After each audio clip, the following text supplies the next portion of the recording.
आत्मीय भाइयों और बहनों, आपको पुस्तक हमारी भावी पीढ़ी और उसका नवनिर्माण वाङ्मय 63, लेखक पंडित श्री राम शर्मा आचार्य। बच्चों को कहानियाँ जरूर सुनाइए और कैसे सुनाइए, ऐसे सुनाइए। इसी क्रम में आपको हम पिछली कहानी में सच्ची मित्रता की एक कहानी सुनाई थी और कैसे सुनाएं कहानियाँ, इस तरीके को जानते हुए सीखते हुए आपको पृष्ठ 1.89 से एक और कहानी पढ़कर सुनाते हैं, भेड़िया और बकरी। आइए सुनते हैं। साथियों, एक बार की बात है, भालू भेड़िया अपने घर जा रहा था। वह शेर से लड़कर आ रहा था, इसलिए गुस्से में भरा था।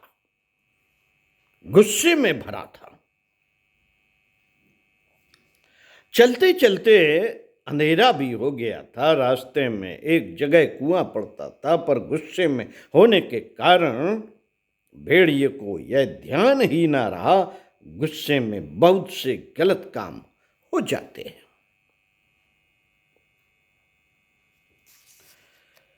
गुस्से में बहुत से गलत काम हो जाते हैं साथियों, बहुत हानि हो जाती है।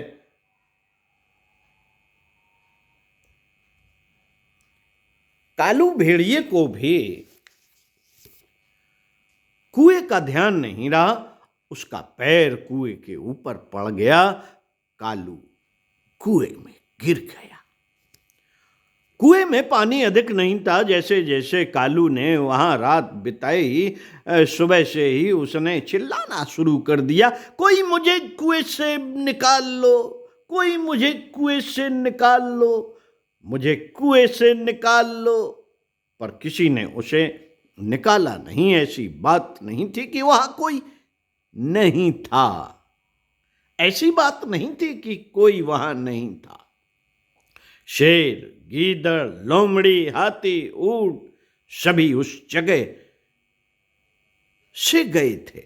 सभी ने कालू भेड़िया की आवाज भी सुनी थी, पर सभी यह कहते हुए चले गए कि तुम तो सभी से लड़ते झगड़ते रहते हो, तुम कभी किसी की सहायता नहीं करते, फिर हम ही तुम्हें क्यों निकाले। उन्हें डर भी था कि यदि वे भेड़िए को निकालेंगे तो वह उन्हें काट खाएगा। कालू बड़ी देर तक कुएं में पड़ा पड़ा रोता चिल्लाता रहा। एक रंजू बकरी भी उसी रास्ते से जा रही थी। उसने भेड़िए की आवाज सुनी। रंजू ने इधर उधर देखा, उसे कोई भी दिखाई न दिया। रंजू बकरी ने पूछा, मैं तुम कौन हो, कहां से बोल रहे हो? कालू चिल्लाया, दीदी दीदी मैं यहां कुएं में हूं, मुझे जल्दी निकालो, नहीं तो मैं डूब जाऊंगा। रंजू को दया आ गई। वह दौड़ी दौड़ी अपने घर गई, वहां से एक मोटी रस्सी लाई। रंजू ने रस्सी का एक सिरा पकड़ा और एक कुएं में लटका दिया। फिर बोली, कालू भैया, कालू भैया, तुम जल्दी से रस्सी का सिरा पकड़कर ऊपर आ जाओ, मैं दूसरा सिरा पकड़ के यहीं पर खड़ी हूं। भेड़िया रस्सी पकड़कर धीरे धीरे ऊपर तक आया, पर यह क्या, कालू भेड़िया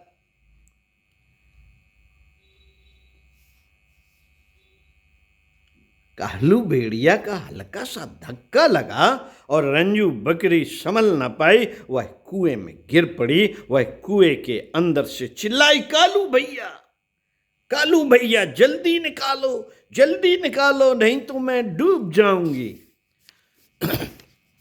पर कालू बड़ा स्वार्थी था। अपनी जान बचाने वाली बकरी को भी उसने परवाह न की। उसने बहाना बनाया, रात भर कुएं में रहने से मेरे हाथ जकड़ गए हैं, मैं तुम्हें निकाल नहीं सकता। कालू सोच रहा था कि बकरी मरे तो मर जाए, मुझे इससे क्या, मैं तो बच ही गया हूं ना। बकरी कालू की चालाकी समझ गई। वह बोली, दुष्ट कालू, सब ठीक कहते हैं, सब ठीक कहते हैं कि तू बड़ा स्वार्थी है। तुझे बचाने के कारण मैं कुएं में गिरी, पर तुझे मेरी जरा भी परवाह नहीं। तू ना बचाए तो ना सही, मुझे निकालने वाले बहुत आ जाएंगे। मैं तो दूध देती हूं, सभी को पिलाती हूं, सभी का उपकार करती हूं। तू ही नीच है तो किसी के काम नहीं आता।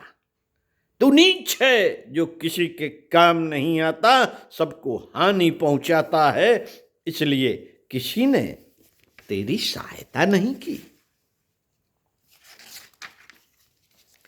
इसलिए तेरी किसी ने सहायता नहीं की। कालू तो चला गया, कालू भेड़िया तो चला गया, स्वार्थी जो था चला गया। थोड़ी देर बाद एक आदमी उधर से निकला, उसने बकरी को मिमियाते हुए देखा, आवाज सुनी, मैं। बकरी कुएं के अंदर से चिल्ला रही थी, मैं मियाने की आवाज सुनी।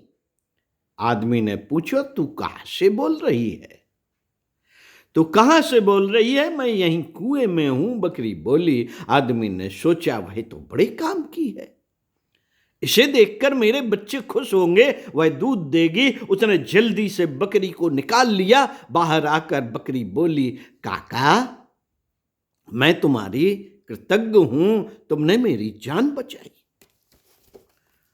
आदमी ने पूछा कि वह कुएं में कैसे गिरी थी। बकरी ने सारी घटना बताई। आदमी बोला, तू तो बहुत अच्छी है, चल मेरे साथ घर चल।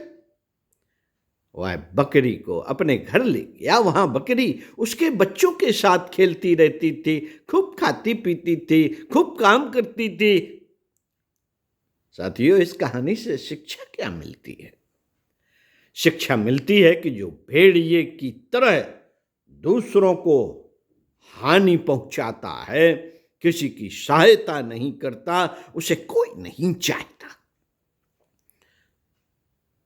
उसे कोई नहीं चाहता जो बकरी की तरह दूसरों को लाभ देता है, अच्छे काम करता है, वह सुखी रहता है। यह शिक्षा भी मिलती है कि मीठी बातें बोलकर अपना स्वार्थ सिद्ध करने वाले भी